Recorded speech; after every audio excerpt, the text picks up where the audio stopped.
Everyone, welcome to our channel Padhai Hub. Padhai Hub में आज हम अपना फिजिकल एजुकेशन का चैप्टर नंबर 7 कंटिन्यू करने जा रहे हैं। इससे प्रीवियस भी हमारे चैप्टर नंबर 7 की काफ़ी वीडियोस हो चुकी हैं, तो अगर आपने पहले वो नहीं देखी हैं तो पहले आप उनको देखिए, उसके बाद इसे कंटिन्यू करिए। तो आज हम देखते हैं चैप्टर नंबर 7 में हम पढ़ेंगे सॉफ्ट टिश्यू इंजरीज के बारे में। इससे प्रीवियस वाली वीडियोज़ में मैंने आपको एक थोड़ा सा हिंट दिया था इसके बारे में कि हम जो स्पोर्ट्स इंजरी टॉपिक जो स्टार्ट कर रहे हैं उसमें हमारी 3 तरीके की इंजरी होती हैं। एक होती है soft tissue injury and another is bone injury और थर्ड होती है हमारी जॉइंट इंजरी। ठीक, तो उसको अब हम एक एक करके पढ़ेंगे कि सॉफ्ट टिश्यू इंजरी क्या है, फिर हमारा बोन इंजरी क्या होता है और फिर हमारा जॉइंट इंजरी क्या होती है। तो यहाँ पर मैंने आपको ये भी बताया था, प्रीवियस जो वीडियोस हमारी हुई हैं उसमें मैंने आपको बताया था कि जो ये हमारा इंजरीज का जो टॉपिक है इसमें से आपका एक लॉन्ग क्वेश्चन बनता ही बनता है। तो सॉफ्ट टिश्यू इंजरीज की अगर हम बात करें तो देखते हैं फटाफट। सॉफ्ट टिश्यू इंजरी वैसे आपको नेम से ही पता चल रहा होगा। सॉफ्ट टिश्यू इंजरी या तो मतलब जो हमारी स्किन पर होती हैं या जो हमारी मसल से रिलेटेड होती हैं उन्हें हम सॉफ्ट टिश्यू इंजरी कहते हैं। सॉफ्ट टिश्यू इंजरी में हमारी कौन कौन सी इंजरी आती है? कंट्यूशन, स्ट्रेन, स्प्रेन, एब्रेशन और ब्रूसेस, ये सारी इन PF5 नाम है इनके सॉफ्ट टिश्यू इंजरी के। तो कई बार आपसे MCQ में भी पूछ लिया जाता है किसी भी एक का नाम देके कि ये सॉफ्ट टिश्यू इंजरी है या नहीं, या सॉफ्ट टिश्यू इंजरी के कोई 2 नेम बताइए। तो आपको अगर ये नेम याद है तो आप इजीली इनको बता सकते हैं। तो सिंपल, अब हमें दे रखा है सबसे पहले कॉन्ट्यूशन। कॉन्ट्यूशन क्या होता है? तो कॉन्ट्यूशन के देखते हैं। It is a muscle injury, ये एक मसल इंजरी होती है। A direct hit with or without any sports equipment can be the main cause of the contusion। ये कह रहा है एक direct hit with or without any sports equipment। Suppose आप कुछ भी, जैसे कि बॉक्सिंग है, ठीक है, उसके बाद फुटबॉल है, या इसमें क्या है जब आपके पास आपकी बॉडी पार्ट पर कहीं कहीं पर भी डायरेक्ट हिट लगता है या डायरेक्टली कहीं चोट लगती है अचानक से, तो उसी की वजह से क्या होता है, यहाँ पर आपका दे रखा है हमारी जो ब्लड वेसल्स हैं मसल्स में वो क्या हो जाती हैं, आर ब्रोकन, वो अंदर ब्रोकन टूट जाती है हमारी जो ब्लड वेसल्स हैं। एंड समटाइम्स ब्लीडिंग में अगर इन द मसल्स, और हमारी जो मसल्स हैं उनके अंदर ब्लीडिंग होना स्टार्ट हो जाती है, which may cause bruises, जिसकी वजह से ब्रूसेस, जैसे कि आप लोगों ने देखा होगा, जैसे कि बॉक्सिंग का मैच है तो आप लोगों ने देखा होगा आंख के नीचे या फिर किसी बॉडी पार्ट पर नीले तरीके के कुछ धब्बे से पड़ जाते हैं, ब्लू कलर के, जिनको हम हिंदी में नील पड़ जाना भी कहते हैं। ठीक है, तो इसमें क्या होता है, वैसे ब्रूसेस और ये जो लास्ट वाला हमारा ब्रूसेस है और कॉन्ट्यूशन है, ये दोनों सिमिलर ही होते हैं। ब्रूसेस थोड़ी बहुत हल्की फुल्की जब हमारे चोट लगती है तो उनको हम ब्रूसेस कहते हैं, बट जब वो ज़्यादा ही मेजर कंडीशन में होती है तो उनको हम क्या कहते हैं, कॉन्ट्यूशन। ब्रूसेस अगर आपके छोटे मोटे होते हैं तो नॉर्मली आपको इतना हर्ट नहीं होता, जबकि अगर कॉन्ट्यूशन होता है तो वहाँ पर आपकी स्टिफिंग, स्वेलिंग, काफ़ी टाइम तक वहाँ पर आपका जो स्वेलिंग होती है वो उस पार्ट पर रहती है, और उसको फिर आपको मेडिसिन के द्वारा या फिर किसी भी आइस की सिकाई करना, तो उसके द्वारा उसे सही किया जाता है। तो कॉन्ट्यूशन में हमारा ये हो गया। कॉन्ट्यूशन का मतलब कोई भी डायरेक्ट, जैसे कि नॉर्मली आपका बॉक्सिंग हो गया या फिर आपका फुटबॉल हो गया, इसमें जब डायरेक्टली कोई चीज़ हमें हिट करती है, हमारी मसल को हिट करती है, तो हमारी जो मसल्स हैं उनके अंदर जो ब्लड वेसल्स होती हैं वो ब्रोक हो जाती है, जिसकी वजह से मसल्स के अंदर क्या होता है, ब्लड निकलता है। और वो ब्लड क्योंकि भाई बाहर नहीं आ पाता तो थोड़े टाइम बाद वो ब्लड क्या हो जाता है, पहले तो वो पूरा एरिया रेड हो जाता है, स्वेलिंग भी हो सकती है, और वो ब्लड धीरे धीरे वहां पर क्या है, ब्लैक या ब्लू मार्क आपको थोड़े दिन बाद दिखने लगता है, जिनको हम ब्रूसेस कहते हैं। उसके बाद अच्छा, इन सब के बाद आपके इसमें कुछ प्रिवेंशन दे रखे हैं कि अगर ठीक है स्पोर्ट्स इंजरी, ठीक है हर स्पोर्ट्स में स्पोर्ट्स इंजरी होती है, बट इनको रोकने के कुछ तरीके होते होंगे, क्योंकि देखिए इंजरी है तो कोई जानबूझकर तो करेगा नहीं, तो इनको रोकने के या फिर ऐसी कौन सी चीजें हैं जिनसे हम मतलब खुद को प्रिवेंट कर सकते हैं। तो प्रिवेंशन में चाहे आप इनकी कोई सा भी पार्ट ले लीजिए, स्ट्रेन, स्प्रेन, एब्रेशन, ब्रूसेस, सबके प्रिवेंशन सेम है। मैं आपको कॉमन से बता देती हूँ। सबसे पहले अगर आप कोई भी प्रैक्टिस कर रहे हैं, ट्रेनिंग कर रहे हैं, कंपटीशन कर रहे हैं, तो सबसे पहले वहाँ पर वार्म अप बहुत ज़रूरी है, क्योंकि जब हम वार्म अप करते हैं तो हमारी मसल्स टोन पोजीशन में आ जाती हैं, तो वहाँ पर चोट लगने का जो खतरा है, जो चांसेस है वो बहुत ही कम होते हैं। तो सबसे पहला पॉइंट है हमारा प्रॉपर वार्म अप। सेकेंड हमारा होता है इक्विपमेंट शुड बी यूज्ड, मतलब जो भी सेफ्टी इक्विपमेंट्स हैं या जो भी हम हमारे सेफ्टी इक्विपमेंट्स होते हैं तो वो हमें प्रॉपर पहन के रखने चाहिए, ताकि इंजरीज के चांसेस बहुत ही कम हो। उसके बाद हम जो भी कंपटीशन या जो भी गेम खेल रहे हैं, चाहे आप प्रैक्टिस कर रहे हो, चाहे आप किसी भी ट्रेनिंग में हो, तो उस गेम के जितने भी रूल्स हैं, जितनी भी टर्मिनोलॉजीज हैं, आपको प्रॉपर तरीके से उनकी साइंटिफिक नॉलेज होनी चाहिए ताकि आप उनको प्रॉपर तरीके से कर सकें। उसके बाद आपका है, आपका जो भी ग्राउंड है वो बिल्कुल smooth and neat and clean होना चाहिए, उसमें कोई भी ऐसी चीज नहीं पड़ी होनी चाहिए जिससे आपको चोट लग सके।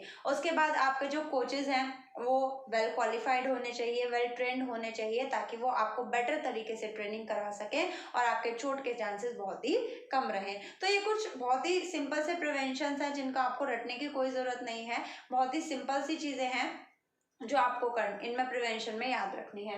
तो प्रिवेंशन सब में आपके कॉमन ही रहेंगे, ठीक है। इसके बाद हम देखते हैं स्ट्रेन। तो देखिए स्ट्रेन और स्प्रेन में कई बच्चे यहाँ पर मिस्टेक करते हैं, क्योंकि स्ट्रेन स्प्रेन बोलने में थोड़ा कॉमन सा ही लगता है। तो पहले तो मैं आपको हिंदी में बता दूं, स्ट्रेन का मतलब होता है तनाव। जब हमारी मसल्स बहुत ज्यादा खिंच जाती हैं तो उसको हम कहते हैं स्ट्रेन, ठीक है। और स्प्रेन का मतलब होता है मोच आना। कई बार आपने सुना है ना कि भाई मोच आ गई, पैर में मोच आ गई, है ना, तो वो होता है स्प्रेन। अब इसको लिखेंगे कैसे, देखते हैं। Strain, it is caused by twisting और पुलिंग अ मसल और टेंडन। ये क्या है, ये भी हमारी मसल इंजरी होती है। अब यहाँ पर ये क्या कह रहा है, जब हमारा कोई टेंडन वो ज्यादा पुल हो जाए या ज्यादा ट्विस्ट हो जाए तो उसकी वजह से क्या होता है, स्ट्रेन होता है। तो फिर टेंडन क्या होता है, तो देखिए it is a tendon injury which connect muscles to bone. भाई हमारी मसल्स होती हैं, बोन होती है, बोन के ऊपर मसल्स होती हैं। अब ये टेंडन क्या होता है, टेंडन होता है which connect muscles to bone, जो हमारी बोन को मसल से क्या करता है, कनेक्ट करता है, उसी को हम टेंडेंस कहते हैं। और जब ये टेंडेंस कुछ ज्यादा स्ट्रेच हो जाती हैं, ज्यादा खिंच जाती हैं, तो उसी को हम क्या कहते हैं, स्ट्रेन कहते हैं। जैसे कि अचानक से कोई हैवी लोड, सपोज कोई फ्रेशर गया जिम में, उसने क्या किया, एकदम से झटके से रॉड उठाई, जो भी जिम की होती है वेट लिफ्टिंग की जो रॉड होती है। अब जब झटके से आप कोई हैवी चीज उठाते हैं तो आपकी मसल्स में क्या होता है, खिंचाव आता है, ठीक है। तो उसी की वजह से क्या होता है, स्ट्रेन होता है। हमारे जो टेंडेंस है वो बहुत ज्यादा ट्विस्ट हो जाते हैं, बहुत ज्यादा पुल हो जाते हैं, जिनकी वजह से वो क्या हो जाते हैं, उसमें स्ट्रेन आ जाता है, खिंचाव आ जाता है, तनाव आ जाता है, ठीक है। और नॉर्मल सा एग्जांपल मैं आपको बताती हूँ, हम लोग जब, या आप लोग स्टूडेंट हो, आप लोग जब नॉर्मली स्टडी करते हो तो हम इस तरीके से नीचे रहकर स्टडी करते हैं। बट अगर हम ज्यादा देर तक इस तरीके से गर्दन को झुकाकर रखते हैं तो आप लोगों ने देखा होगा यहाँ पर हमारे गर्दन के साइड में दर्द होना स्टार्ट हो जाता है। उससे क्या होता है, जब हम यूं करके नीचे अपनी गर्दन को रखते हैं तो हमारे बैक में जो मसल्स होते हैं उन पर खिंचाव पड़ता है, और जब वो ज्यादा देर तक उस कंडीशन में रहती हैं तो उसमें क्या होने लगता है, फिर पेन होना स्टार्ट हो जाता है। तो उसी को हम क्या कहते हैं, स्ट्रेन कहते हैं। स्ट्रेन क्या होता है, strain it is a ligament injury. अब लिगामेंट क्या है, which connect bone to bone. एक बोन को दूसरी बोन से जो चीजें, जो मसल्स, छोटी छोटी मसल्स कनेक्ट करती हैं, उसको हम लिगामेंट कहते हैं। इट में occurs due to over stretching और टियरिंग ऑफ लिगामेंट। जब हमारे लिगामेंट बहुत ज्यादा ओवर स्ट्रेच, बहुत ज्यादा खिंच जाते हैं, तब उसकी वजह से स्प्रेन होता है। It occur at wrist joint and ankle joint. Mostly हमारा जो रिस्ट जॉइंट है या फिर जो हमारी एड़ी होती है, एंकल जॉइंट, मोस्टली आप लोगों ने देखा होगा मोच वहीं आती है। तो स्प्रेन वहीं पर होता है, क्योंकि वहां पर क्या है, यहाँ पर भी अगर हम बात करें तो यहाँ पर हमारी हड्डियां, दो हड्डियां जुड़ रही है ना। तो यहाँ पर जो लिगामेंट है, जो क्या होता है, उस पर जब ज्यादा प्रेशर पड़ता है तो वो क्या हो जाता है, वो टियरिंग हो जाता है, वहां से ओवर स्ट्रेच हो जाता है, जिसकी वजह से मोच आ जाती है, जिसे हम स्प्रेन कहते हैं। स्प्रेन को, और अगर वो एक्सट्रीम कंडीशन में हो, जैसे कि बाई चांस हम अगर मोच के बारे में सुनते हैं कि पैर मुड़ गया है ना, तो थोड़ा बहुत है तो ठीक है, उस पर आप गर्म पट्टी वगैरह बांध के या स्प्रे वगैरह करके थोड़े बहुत दिन स्वेलिंग आती है, आप टैबलेट वगैरह खाते हो, वो सही हो जाता है। बट अगर ज्यादा एक्सट्रीम कंडीशन में, मतलब पैर मुड़ने के बाद अगर आपने उस पर ज्यादा वेट डाल दिया है तो इसमें फ्रैक्चर होने के चांसेस भी रहते हैं। किसमें, स्प्रेन में, ठीक है। और सबके प्रिवेंशन कॉमन है जो मैंने आपको पहले बताए थे, तो प्रिवेंशन बार बार अलग से याद करने की जरूरत नहीं है। उसके बाद हम बात करते हैं एब्रेशन। एब्रेशन क्या होता है, तो एब्रेशन एक बार यहाँ पर फटाफट हम देखते हैं। व्हेन समवन फॉल्स और स्लाइड ऑन द ग्राउंड, जब कोई ग्राउंड पर गिरता है या फिर स्लाइड रगड़ खाते हैं, आप लोगों ने नॉर्मली क्रिकेट सब देखते हैं, तो क्रिकेट में या फिर बॉक्सिंग है या फिर आपका फुटबॉल है या फिर आपका बास्केटबॉल है, इन सब में क्या होता है, ग्राउंड भाई आप खेल रहे हैं तो ग्राउंड पर गिरना तो भाई नॉर्मल है। तो वहां पर क्या है, जब कोई भी ग्राउंड पर फॉल करता है या ग्राउंड पर रगड़ स्लाइड करता है, layers of the skin rub off due to friction, तो भाई ग्राउंड के रगड़ खाने से जो हमारी लेयर ऑफ स्किन, जो ऊपर की स्किन होती है, वो क्या हो जाती है, रब ऑफ हो जाती है, हट जाती है, जिसे हम नॉर्मल लैंग्वेज में कहते हैं रगड़ लग जाना, है ना, रगड़ लग गई या फिर खरोच आ गई, है ना।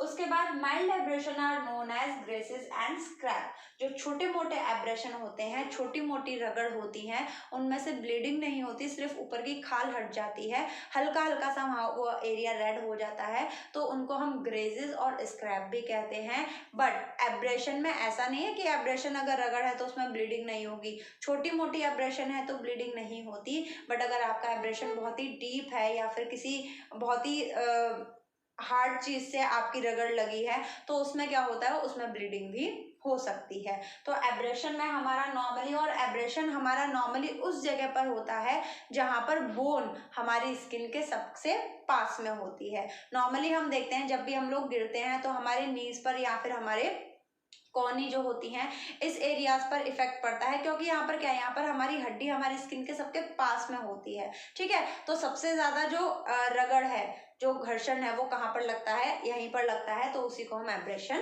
कहते हैं। उसके बाद है ब्रूसेस। ब्रूसेस का जैसे मैंने आपको बताया, कॉन्ट्यूशन और ब्रूसेस सिमिलर ही होते हैं। कॉन्ट्यूशन एक उसका मेडिकल टर्म है, ब्रूसेस नॉर्मली जो छोटी मोटी चोटें लगती हैं उनको हम ब्रूसेस कहते हैं। It may occur in football, hockey and boxing, normally ये फुटबॉल, हॉकी और बॉक्सिंग में देखे जाते हैं ब्रूसेस, जिनको हम नील पड़ना भी कहते हैं। The blood spread under the skin because of the ruptured blood vessels, यहाँ पर क्या है, जो हमारी स्किन के अंदर, क्योंकि यहाँ पर जब कोई चीज हमें हिट करती है या हम ही किसी चीज से नॉर्मली टकरा जाते हैं, नॉर्मली भी आप लोगों ने घर में देखा होगा, चलते फिरते आपको अगर किसी चीज से टकरा गए या कोई चीज आपको थोड़ी बहुत हिट कर गई, तो वो आपको इतना पता नहीं चलता, बट जब आप 1-2 दिन बाद देखते हो तो वहां पर एक ब्लू मार्क हो जाता है, वो क्या है, उनको हम ब्रूसेस कहते हैं। कि छोटा मोटा हिट हमें लगा, हमने उस टाइम पर इग्नोर कर दिया, मतलब इतना ज्यादा नहीं लगा, तो उससे क्या होता है, जो हमारे मसल्स में, जो स्किन के नीचे जो छोटी छोटी बहुत ब्लड वेसल्स होती हैं, वो रप्चर्ड मतलब डिस्टर्ब हो जाती हैं, टूट जाती हैं, जिनकी वजह से खून अंदर ही अंदर जम जाता है, और वो 1-2 दिन बाद हमें ब्लू या ब्लैक कलर का मार्क दिखने लगता है। ब्रूसेस में ब्लड स्किन के बाहर नहीं आता है, और जब फ्रेश ब्रूसेस मतलब एकदम से आपको कोई चीज हिट करती है तो वो एरिया रेड होता है, और 1 या 2 दिन बाद या फिर कुछ घंटों बाद वो ब्लू या ब्लैक मार्क में आपको दिखने लगता है। ओके, सो आज हमने अपने सॉफ्ट टिश्यू इंजरीज वाला टॉपिक खत्म कर लिया है, और सॉफ्ट टिश्यू इंजरीज या इंजरीज से रिलेटेड आपको एक क्वेश्चन 110% मिलता ही मिलता है, तो आप प्लीज इसको अच्छे तरीके से कर लीजिएगा। अगर आपको इसमें से किसी भी टॉपिक में कोई डाउट है तो आप कमेंट सेक्शन में जाकर मुझसे पूछ सकते हैं, and please like, comment and share with your friends. This is it for today, thank you.